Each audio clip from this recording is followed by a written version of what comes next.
Hey, it's Margie with the Asking Spot, and I have got the best estate sale find. Well, this thing's got some rough spots. I love it, but yeah, some rust on the bottom there and on the top, and this dent. That's what I'm really concerned about. Whoa. But first things first, let's get it cleaned up, because even though it's metal and I don't have to worry about sanding dirt into it like you would with, say, some wood furniture, you still want to clean it because you don't want to gum up your sandpaper. That's just going to waste a lot of that.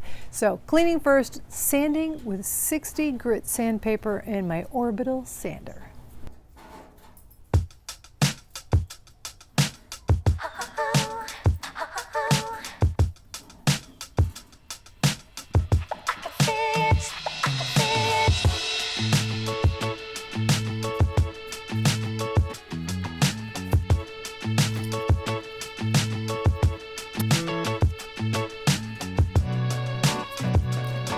And what is with that camera angle right down the barrel? Come on.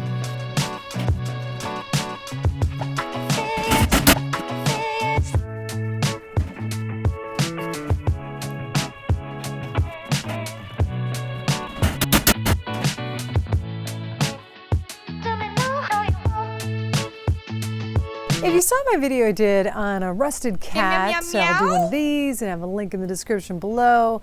I used this, and I'm going to give it another shot on this. That's why I didn't completely sand it down to metal.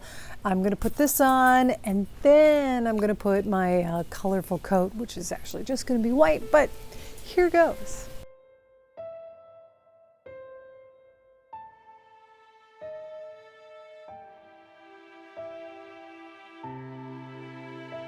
I'm going to get my hair done.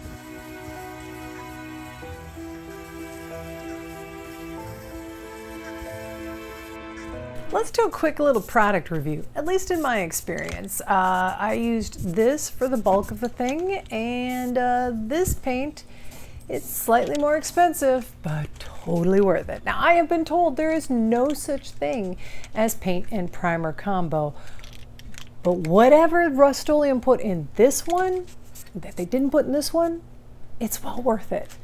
It was just, this one like could scratch off just by looking at it practically. Okay, that's not literal, but you know what I mean. This one, on the other hand, it has a little bit more durability to it, and it has the all-important drip factor. I had way more drips with this than I did with this.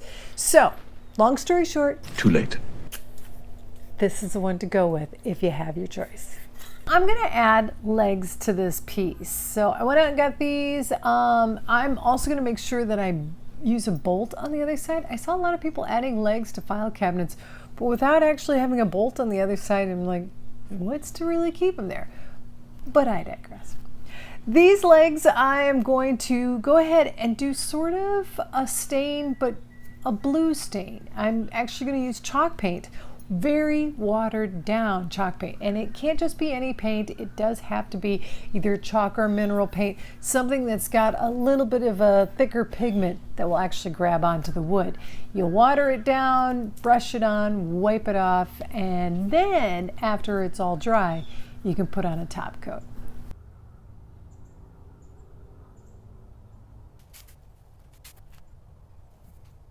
Put your back into it. The sooner this is done, the sooner we're back in the van.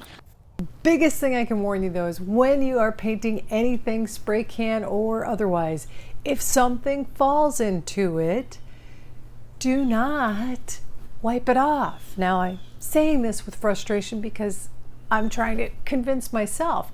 I had multiple places where I ignored it. I'm like, yeah, just sand it off. It comes off much easier. Then one spot I had to wipe it. Now I've got a whole big section I have to redo. So, just a heads up there. I needed to make a bit of a template, and I just used a chunk of cardboard and measured in where I wanted it.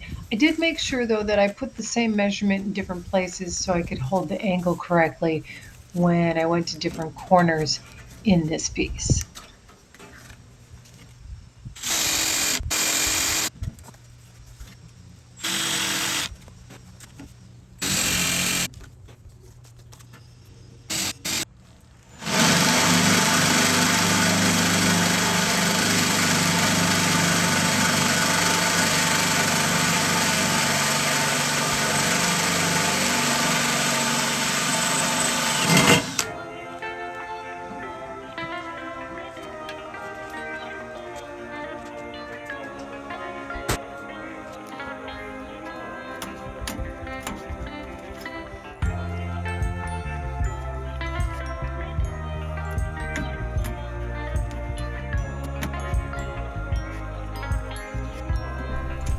I ended up putting a wax on top of this because even though it's metal, the wax kind of can give that more matte finish of paint just a little bit more of a, I don't know, I call it a depth, but it also is a texture thing too. It softens it. It's just, I don't know. I love it. So that's what I did to finish off this piece.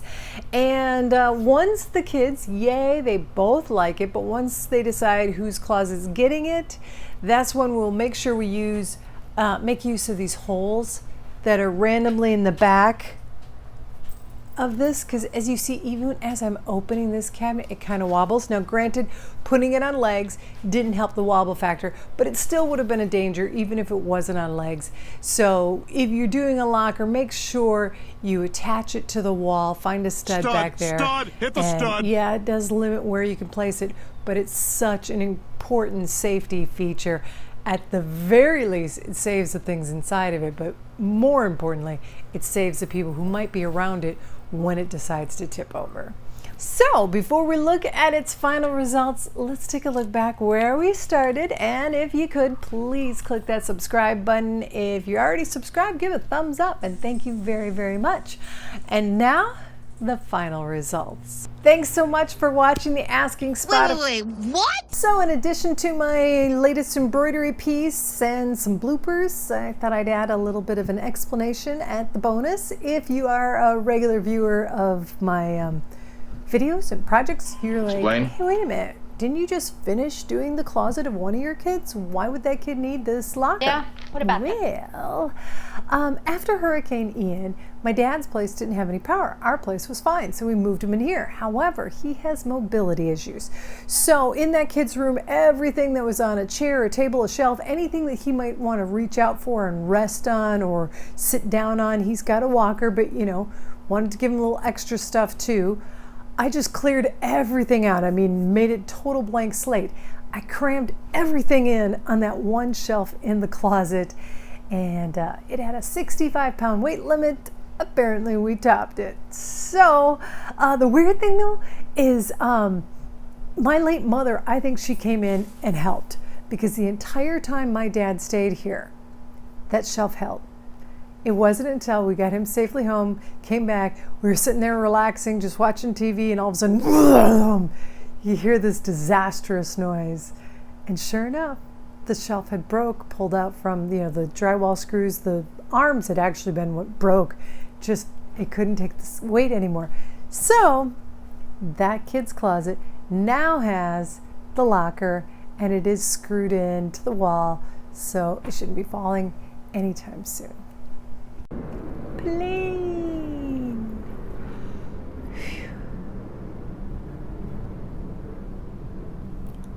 I've hammered out pretty much every dent on this, so that went well. Not perfect. Doggies.